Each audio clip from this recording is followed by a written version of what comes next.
वचन 19, जो पेड़ अच्छा फल नहीं लाता वह काटा और आग में डाला जाता है, उनके फलों से तुम उन्हें पहचान लोगे। देखिए यहाँ इब्रानी लिटरेचर के बारे में आपको बताता हूँ। जब मैं और आप किसी बात पर जोर देना चाहते हैं तो पता हम क्या करते हैं, हम अपनी आवाज को उठाते हैं, और जब हम लिखते हैं तो हम इसे बोल्ड कर देते हैं या इसे कैपिटलाइज कर देते हैं। लेकिन इब्रानी लिटरेचर में ये थोड़ा अलग है। वो जब किसी बात पर जोर देना चाहते हैं तो वो इसे दोहराते हैं, और यही चीज आपको नीति वचन में देखने को मिलती है। दुष्ट नहीं ठहरेगा, दुष्ट नाश हो जाएगा। वह एक ही बात को कह रहा है लेकिन बार बार एक ही चीज के ऊपर जोर देकर बता रहा है, और यही काम प्रभु यीशु मसीह यहाँ पर कर रहे हैं कि उनके फलों से तुम उन्हें जानोगे, उनके फलों से तुम उन्हें पहचानोगे, उनके चाल चलन से तुम उन्हें जानोगे, उनके फलों से तुम उन्हें जानोगे, उनके फलों से तुम उन्हें पहचानोगे। और वो कहता है कि अगर कोई पेड़ अच्छा फल नहीं देता तो वो काटा जाता है और आग में डाला जाता है। वो यहां पर क्या बात कर रहे हैं? तो मेरे दोस्तों, वो बात कर रहे हैं खुदा के न्याय की, जो एक दिन इस पृथ्वी पर सबके ऊपर बरसने वाला है, और यह न्याय शायद यहां पर बैठे कितने लोगों के ऊपर आने वाला है। मेरे प्यारे दोस्तों, मैं आपके दिल के अंदर नहीं देख सकता हूं। मेरा तो अपना दिल कई बार मुझे धोखा दे जाता है, लेकिन कोई एक है जिसे कोई धोखा नहीं दे सकता। उसे कोई धोखा नहीं दे सकता, और ना ही उसे आज की ये मसीहत धोखा दे सकती है। वह जानता है, उनके फलों से तुम उन्हें पहचान लोगे। फिर आगे लिखा है, यहां पर लिखा है वचन 21 में लिखा है, जो मुझसे हे प्रभु कहता है उनमें से हर एक स्वर्ग के राज्य में प्रवेश नहीं करेगा, वरन वही जो मेरे पिता की इच्छा पर चलता है। आपको पता है, आप जो मसीह होने का दावा करते हैं, इसकी कीमत क्या है? कुछ नहीं, कुछ भी नहीं।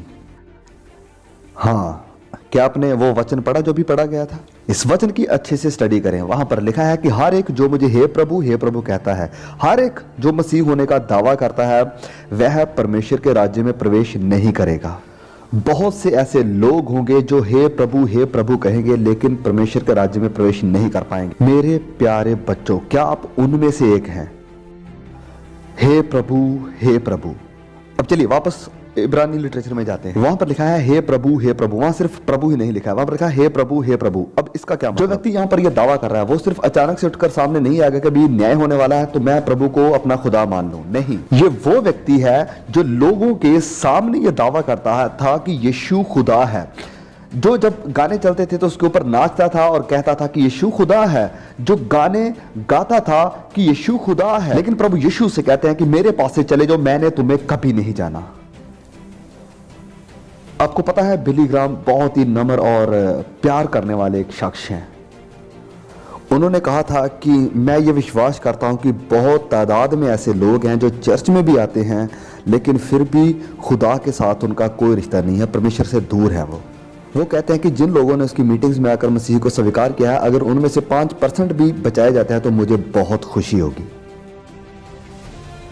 जब मैं नाइजीरिया में था, पिछले साल मैं नाइजीरिया में था, और एक माँ को मिलने के लिए मैं गया वहाँ पर, जो हमारे चर्च का एक हिस्सा थी, और उसका बेटा मुसलमानों के द्वारा मारा गया था क्योंकि वह यीशु पर विश्वास करता था।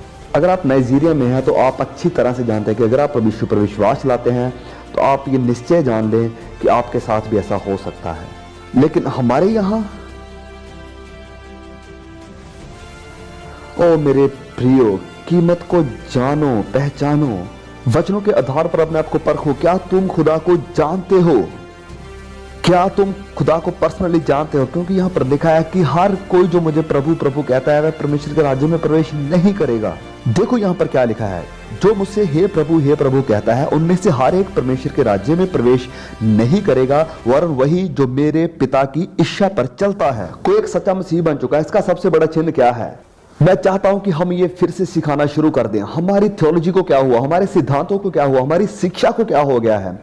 अब कोई भी सिद्धांतों को सीखना नहीं चाहता है। अब लोग सिर्फ मसीह गीत सुनना चाहते हैं और टी शर्ट्स के ऊपर कुछ आयतों को पढ़ना चाहते हैं। सच्चाई को क्या हुआ? और सच्चाई यह है कि अगर आप सच में नए सिरे से पैदा हुए हैं तो इसका सबसे बड़ा चिन्ह यह है कि आपके जीवन का यह स्टाइल बन जाएगा कि आप पिता की इच्छा पर चलना शुरू कर देते हैं। आप शायद कहेंगे कि ब्रदर आप कार्यों की बात कर रहे हैं। नहीं, मैं यहां पर विश्वास के प्रमाण की बात कर रहा हूं। आपका मसीह पर दावा करना ही यह प्रमाण नहीं है कि आप सच में एक विश्वासी हैं, क्योंकि इस देश में हर कोई मसीह पर विश्वास का दावा करता है। आपको कैसे पता कि आपका विश्वास झूठा नहीं है? लाइफस्टाइल, एक ऐसा लाइफस्टाइल जो परमेश्वर की इच्छा पर चलना चाहता है, जो परमेश्वर की इच्छा पर चलना चाहता है। और जब आप परमेश्वर की इच्छा पर नहीं चल पाते हैं तो पवित्र आत्मा आकर आपको कन्विक्ट करता है, या तो परमेश्वर के वचनों के द्वारा और या फिर किसी भाई या बहन के द्वारा, और परमेश्वर आपको फिर से उठाकर वापस अपने मार्ग पर लाता है। और अगर आप एक सच्चे मसीह हैं तो आपके साथ ऐसा होगा। मैं आपको एक उदाहरण देता हूं। मान लो मैं आपका पास्टर हूं और आप मान लीजिए कुछ 14 साल के हैं, और जब मैं 1 बजे प्रचार करके वापस आ रहा होता हूं तो आपको पार्क में कोई लफंगे लड़कों के साथ देखता हूं, ऐसे कार्य करते हुए जो शायद आपको नहीं करने चाहिए। और आप हमारे चर्च के सदस्य हो और मैं कहूंगा कि मेरे गाड़ी में बैठो और मैं आपको आपके पिता के पास लेकर जाऊंगा, और मुझे गुस्सा आप पर नहीं आपके पिता पर होगा, और मैं कहूंगा कि आप एक लापरवाह पिता हैं, कि आपने अपने बच्चों को ऐसे हालातों में बाहर छोड़ा हुआ है। मैं आपको बताना चाहता हूं कि खुदा लापरवाह पिता नहीं है। अगर आप पाप में जी सकते हैं, संसार और संसारिक वस्तुओं से प्यार कर सकते हैं, अगर आप संसार के होकर संसारिक लोगों के जैसे काम कर सकते हैं, अगर आपके हीरो संसारिक लोग हैं, आप उनके जैसे बनना और उनके जैसे दिखना चाहते हैं, अगर आप वही काम करना चाहते हैं जो वह करते हैं, तो मेरे प्रिय दोस्तों मेरी आवाज को सुने। आप खुदा को नहीं जानते हैं और खुदा के साथ आपका कोई नाता नहीं है। अब आगे वचन 22 में लिखा है, उस दिन बहुतेरे मुझसे कहेंगे, हे प्रभु क्या हमने तेरे नाम से भविष्यवाणी नहीं की और तेरे नाम से दुष्ट आत्माओं को नहीं निकाला और तेरे नाम से बहुत से अचंभे काम नहीं किए? तब मैं उनसे खुलकर कह दूंगा, मैंने तुमको कभी नहीं जाना। हम कहते हैं कि इस संसार में प्रभु यीशु मसीह को जानना सबसे महत्वपूर्ण बात है, लेकिन ये सत्य नहीं है। वरन महत्वपूर्ण बात यह है कि क्या प्रभु यीशु आपको जानते हैं।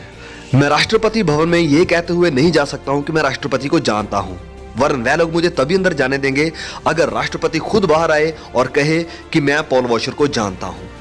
आप प्रभु यीशु पर विश्वास का दावा कर सकते हैं, लेकिन मेरा सवाल यह है कि क्या आप प्रभु यीशु को जानते हैं? क्या प्रभु यीशु आपको जानते हैं?